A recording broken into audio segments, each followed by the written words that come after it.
አልሐምዱሊላህ ሰላም። እኔ ሀውዬ ባይዘዊ እዚህ ላወራ የመጣሁትኝ በህዝብ መካከል ብዙም ንግግር አልችልም፣ የመጀመሪያዬ ነው እና በጣም ጀግና አባት ነው ያለኝ እና ስለ አባቴ ነው አብዛኛው ታሪክ። በዚሁም በህዝብ ፊት ለማመስገን ስለምፈልግ ነው። ስለ አባትሽ ታሪክ ነው ስለ ራስሽ ነው ታሪክ ነው? የራሴም ታሪክ አለበት። አብዛኛው ግን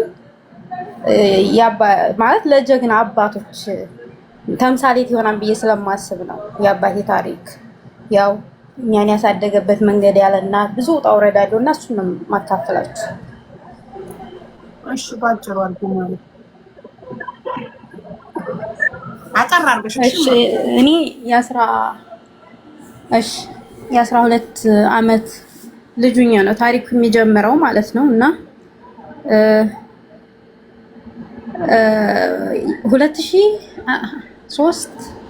2004 አካባቢ ነው እናቴ በባህር ወደ ሳውዲ አረቢያ ስትመጣ ትንሽ ተጋጭተው አለመግባባት ተፈጥሮ ከፋዘር ጋር ተለያዩና ወደ ሳውዲ መምጣት መረጠች እናቴ። ያው ባጭሩ ስላልሽ ብዙ ታሪክ አለው ግን ላሳጥረው ብዬ ነው። በጣም እናቴ ናት የምታስተዳድረን የነበረውና ፀጉር ሰርታ ምናምን ነው። አባቴ ህመምተኛ ነው እና ትንሽ አለመግባባት ተፈጥሮ ተለያዩ። በአጋጣሚ እህቷ ታናሽ እህቷ እዚህ ነበረችና ነይ ቶሎ ስትላትኝ ወደ ሳውዲ ለመምጣት በባህር ተገደደች ማለት ነው። በሰዓቱ እኛ አባታችን ጋር ቀረን። ያኔ 4 ነን። አንዷ የኔ ታላቅ አግብታ ነበር። 3ታችን አባቴ ጋር ቀረም ማለት ነው። የዓመት ከ5 ወር ነበር የመጨረሻዋ። 1 ዓመት ከ5 ወሯ ነበር እድሜዋ የመጨረሻዋ እህታችን ማለት ነው። እና ከኔ ታናሽ ወንድ ነው ያለው የኔ ታናሽ። ከዛ ስትመጣ አጋጣሚ ዶኒክ ተገልብጦ እናቴ አረፈች ማለት ነው። መሞቷ ተነገረ እና እኔ እንጃ በጣም ከባድ ነበረ። እናዝናለን በጣም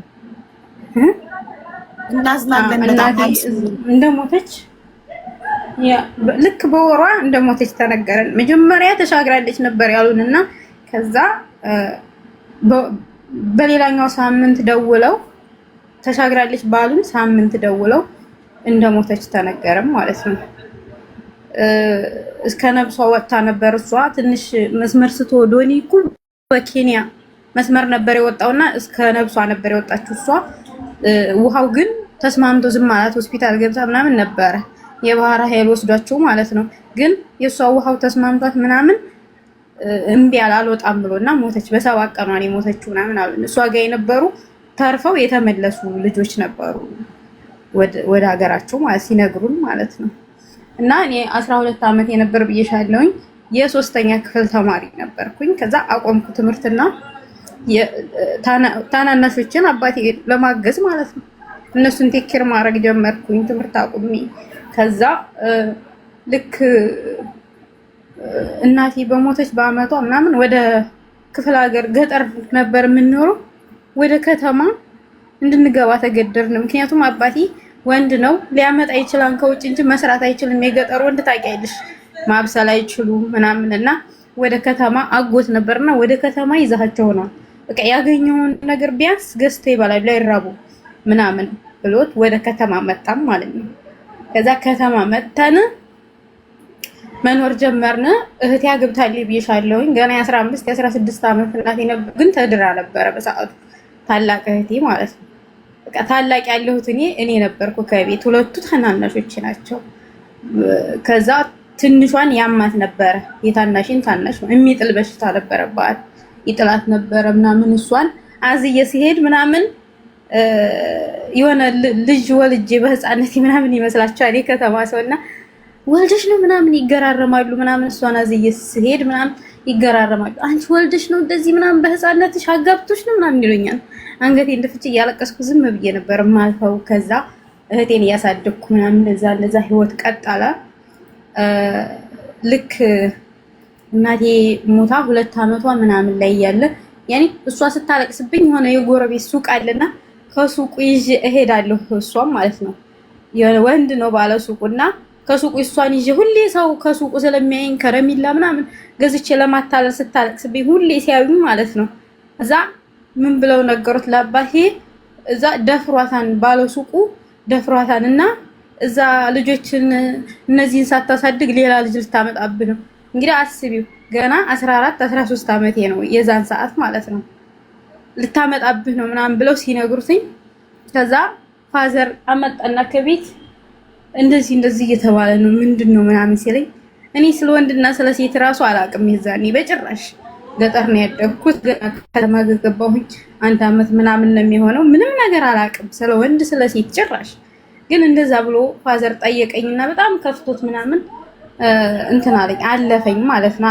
እንደዚህ አይነት ነገር የለም ምናምን ብዬ አለፈኝ። አሁንም ሌላ ሱቅ ስለሌለ ከዛ ከሰፈር አሁንም እሄዳለሁ ከሱቁ ብስኩት ልገዛ ስታለቅስብኝ ምናምንና ከዛ የሆነ ሰዓት ላይ በጣም አማረረች። አፋልጉኝ የምትይው ልጅ ፎቶ አለሽ? ቪዲዮ ሰርተሻል?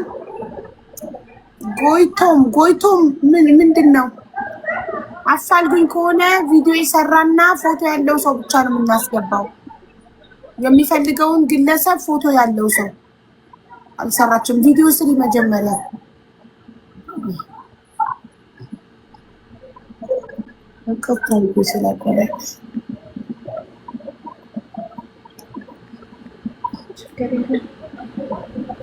አንድ ቁጥር እየጻፍን አካውንት ፕራይቬት ነው። ጻፍልኝ በኮመንት ምን ፈልገህ ነው? ቆይተው ጻፍልኝ ይሄን ፈልጌ ነው ብለህ ጻፍ።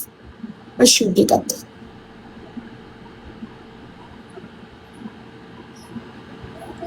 ከዛ ይሄ ነገር ሲደጋገም ፋዘር እንድናገር ብሎ መታኝ ማለት ነው። የሆነ ሰዓት ላይ ተናገሪ እውነት ነው ወይ ምናምን ብሎ ሲመታ እህቶቹ ምናምን እንደዚህ ይመጡና የአባቴ ይሆን እንዴት አትቆጣትም? እዛ ሱቅ እየሄደ ይደፍሯታል እየተባለ ምናምን ሲሉት መታኝ አባቴ ማለት መቶኛ ያቅም የዛኔ መታኝና ጠየቀኝ። አሁንም አላውቅም አልኩት። ጭራሽ የሚባል ነገር የለም አላውቅም ምናምን አልኩትና ከመታይ በኋላ እኔ ሳለቅስ አብሮኝ አለቀሰ ማለት ነው አባቴ።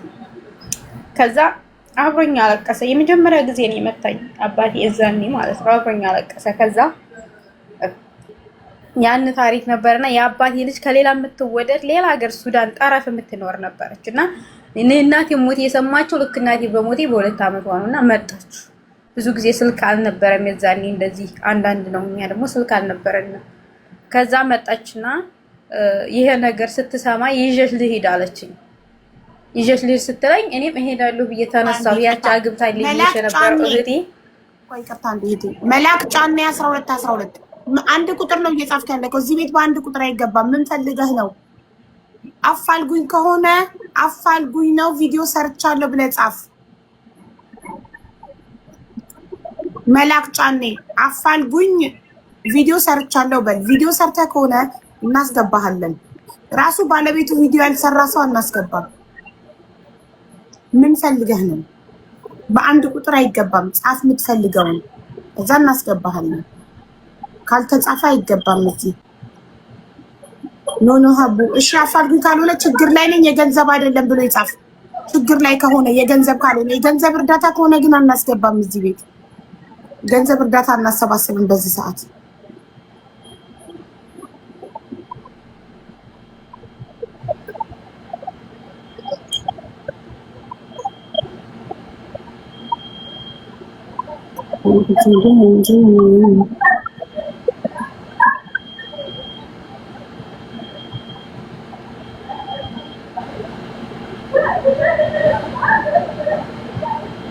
ለተረፈ ከዚህ በኋላ አላቋርጥሽም። ይቅርታ ቀጥይኝ።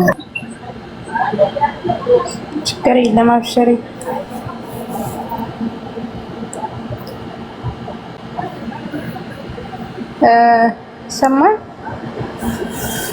ይሰማል ማሬ። ግን አትደጋግሚ። በቃ ልጅነትሽን እልፍ እያልሽ አጠራ አድርግሽ። በጣም እያረዘምሽው ነው እና አንድ ቦታ ላይ እየቆየሽ ነውማ። እሺ። ከዛ እሷ መጣች። የአባቴ ልጅ መጀመሪያ ልጁ ናት። ለእናቴ አትወልዳትም። መጣች። ካልሄድኩ አልኩ። እህቴ ደግሞ ባሏን ተፋታ መጣች። አግብታ የነበረችው ማለት ነው። ካልሄድኩ ብዬ እህቴ ጋራ የአባቴ ልጅ ጋር አብሬ እሷ ወደምትኖርበት ሀገር ወደ ሱዳን ጠረፍ ነው ብዬሻለሁኝ። ይዛኝ ሄደች። ይዛኝ ሄደች። ልክ 14 ዓመቴ ጨርሼ ወደ 15 ምናምን እየሄድኩ ነበረ። ከዛ እዛ ሂጄ ደግሞ ትንሽ ሳልቆይ እምቢ ብላ ዳረችኝ፣ እሷ ማለት ነው። እዛ ሳልፈልግ ምናምን ዳረችኝ። ከዛ ያገባው ሰውዬ ቢያንስ የ27 የ28 ይሆናል፣ እኔ የ15 ዓመት ምናምን ነኝ በዛን ሰዓት እምቢ ብላ ስትድረኝ ማለት ነው። ከዛ ሳለቅስበትኝ ሁሌ ጧት ማታ አለቅስበታለሁ። እሷ እዛ ከወሰደች በኋላ ለሱ ሰውዬ ዳረችኝ። በቃ ምንም ቸክ አታረገኝም እና ከዛ ሳለቅስበትኝ ለሱ ወደ አባቴን አይቼ መምጣት አለብኝ እያልኩ ሁሌ አባቴን አፍቆኛል እያልኩ ሳለቅስበት መለሰኝ ወደ አገራችን ማለት ነው። ይዞኝ ሄደና አድርሶኝ ተመለሰ። ናፍቆትሽን ስጨርሽ መልስሻለሁ አለኝ። ከዛ እኔ አልመለስም ብዬ እምቢ አልኩኝ። ከዛ ከሄድኩ በኋላ በፍርድ ቤት ምናምን እምቢ ብሎ በመከራ ተፈታልና ተፈታሁኝ። ከዛ አባቴ ጋር መኖር ጀመርኩኝ እኔ ማለት ነው። መኖር ጀምሬ ከዛ ከሰፈር እኔ የሆነ ልጅ ከሰፈር ፍቅር ያዘኝ እኔ ሰውየው ጋር ከተለያዩ በኋላ ማለት ነው። ከዛ ፍቅር ያዘኝና መጀመሪያ ላይ ፍቅር አልነበረም። ልጁ ጋር በጣም እንፎጋገር ነበር፣ መንገድ ላይ እንሰዳደባለን ምናምን። ከዛ እያለ ወደ ፍቅር ተቀየረና ፍቅር ያዘኝ እኔ ማለት ነው። ከዛ በእንትን አንድ አልነበርንም በሃይማኖት ፍቅር ሲይዘኝ ታውቂያለሽ፣ የክፍለ ሀገር ሰው እንደዚህ አይረዳምና ከዛ ቤተሰብ ሲያውቅ እኔ አጎቶች ምናምን ሲያውቁ አስረውን የመደብደብ ምናምን ጀመሩ። ከሱ ጋር እንዳልሄድ ማለት ነው። ከሱ ጋር